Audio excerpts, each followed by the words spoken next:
Okay, good evening and welcome to you all tonight. Before I start, can just one person go down to the question box and just let me know that you can hear me? I'll assume you can, and I'll continue as if you can until it comes there.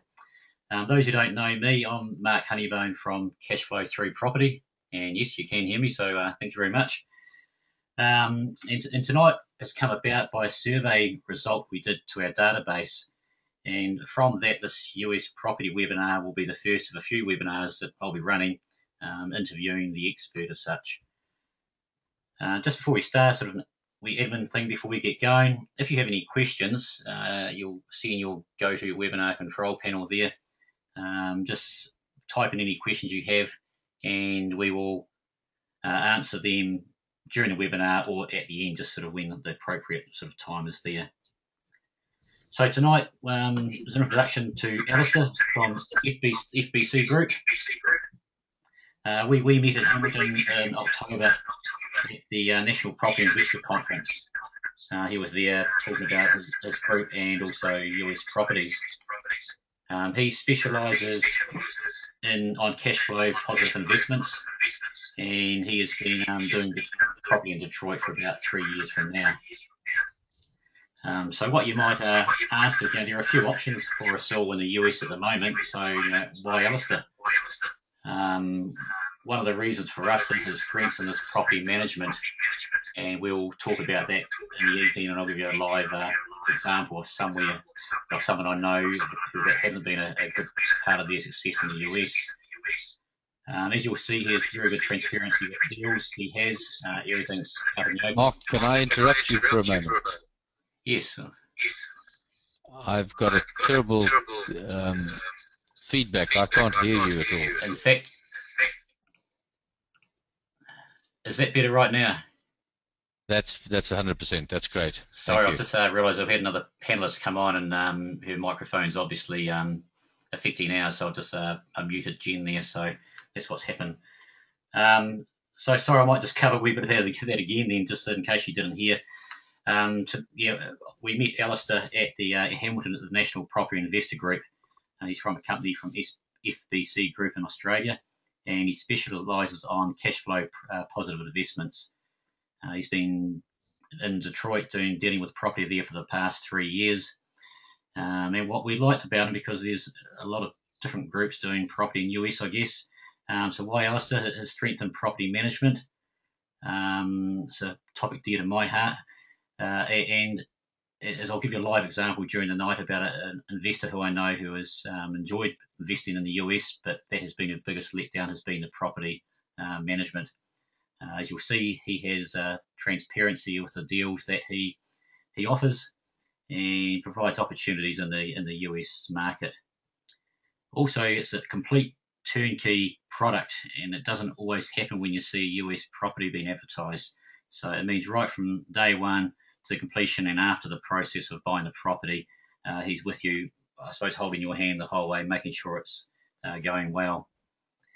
They guarantee the rental even if the renovation isn't completed on time, and there's also, as you'll hear, there's no problems in finding tenants. So let's get into this and welcome Alistair. And you've already had something to say already, but that's all good. And so let's tell us about why investing in the US. Well, good evening, Mark, and good evening, everybody, and thank you for the opportunity. Well, we started off many years ago in Australia selling Australian property, and it got to the point where we stopped believing that there was any real value left in Australian property at this point in time.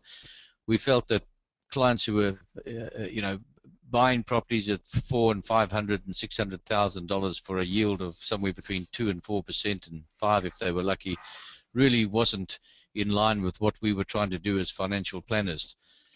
So, with the problems created by the GFC, we went across to America. We did look around quite a lot. We went to a number of different states.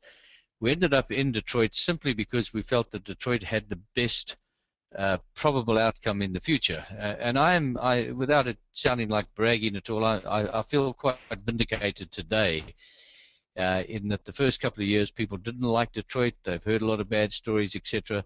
But today it's proving to be the leading city in terms of investment. And in fact, Mark, if you saw today that I sent you the latest information we'd received, where there is an area which we in fact have sold a number of properties in, that is now classified as the most livable area in America, and that is in Michigan.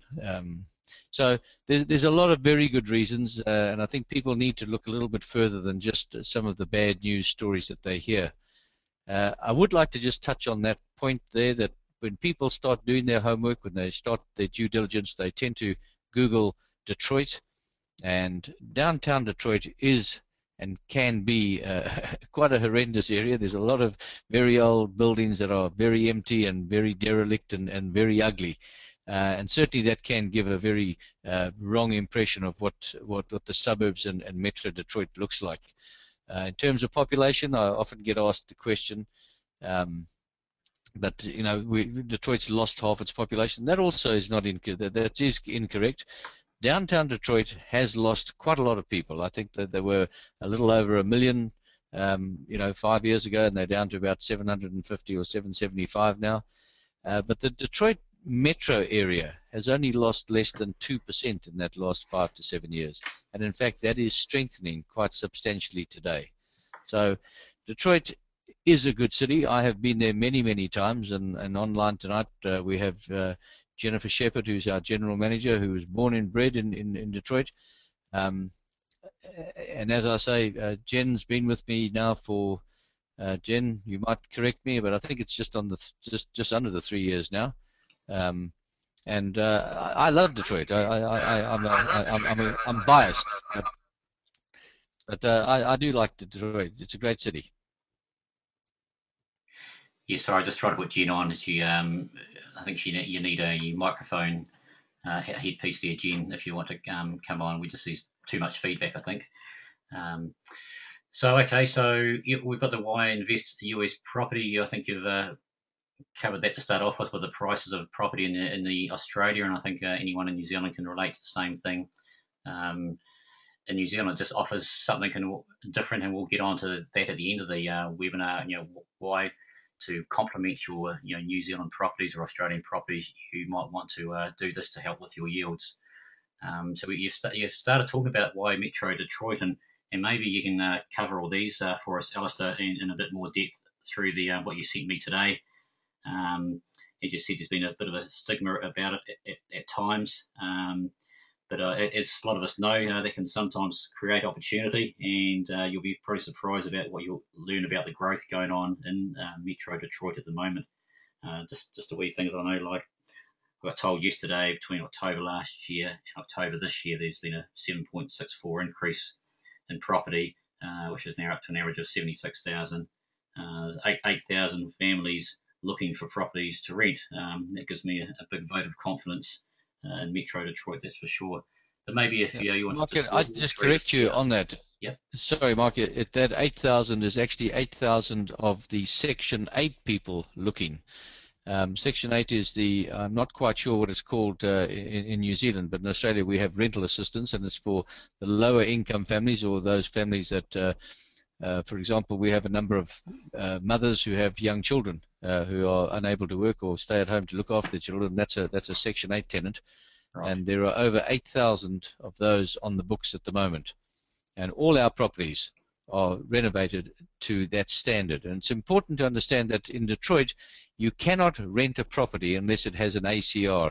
That is the certificate issued by the Detroit City Council that allows you to rent a property. Now, Section 8, which is the government assistance program, the voucher program, that actually has a higher standard required than the ACR, and all our houses are renovated to that higher standard. So all our properties are able to be rented to Section 8 if that tenant comes available. Yeah, that's great. Yeah, we have the same thing here in New Zealand, and the tenants that probably you sort of looking for with your property there. it's confirmed rent, which is also a good thing, obviously, for any of your investors. Sure. Do you want to just talk through some of those points in front of the on the screen at the moment? Okay, I'm still on the first screen, so are we going to go to, which screen are we on now? Mine's still the first. Oh, you're joking. Oh, okay. There we go. Okay, sorry, I'm in the second one now. Apologies, I've actually missed the first view. That's my fault there. Carry on. Okay. All right. Well, as we go through Metro Detroit, employment is rising fastest in most states in America. There's 28,600 new jobs created in the last 12 months. 1.6, it's the sixth highest gain in employment in the US up until the end of September. And this, the trend is that will improve even more so in the next 12 months. The new industries, again, a lot of people tend to think that Detroit and Michigan have only got three or one industry, and that's the motor industry. I also had an amusing almost argument with a chappie the other day who told me that the three car companies, the three motor companies, General Motors, Ford and Chrysler are dead. They're gone. They're over. They're bankrupt.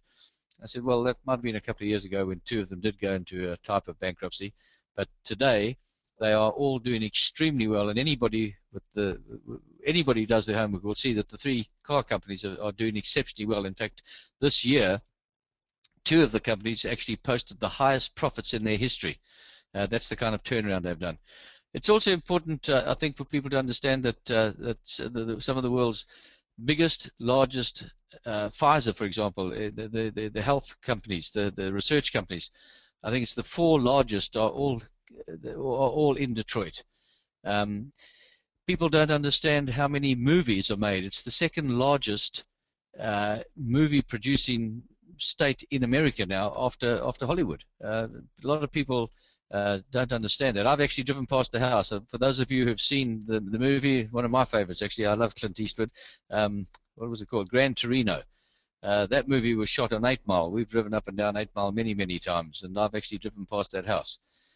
So it's quite interesting. But Detroit, because of the lake system that it has there, they're able to use that in movies because it looks like a sea. During the winter, of course, you've got 4 months of cold. It's snowy, so they've got all that sort of thing. It's got a lot of old areas so that they can use it in the sort of the 18th, 19th century type movies. So it's got everything. In the summer, it gets extremely hot, so it's got pretty much everything. So it's got a very large movie-producing, movie-making industry. It's also becoming one of the most popular IT states in America. A lot of stuff is moving out of the Silicon Valley and going to Detroit. There's a lot of new movement. Some of that's because of the federal government, and some of it's the state government that's offering certain tax benefits for people to move businesses. But there's a lot of new people. Twitter, Computerware, for example, CompuWare, which is a very, very large computer and IT retail company that's just moved there.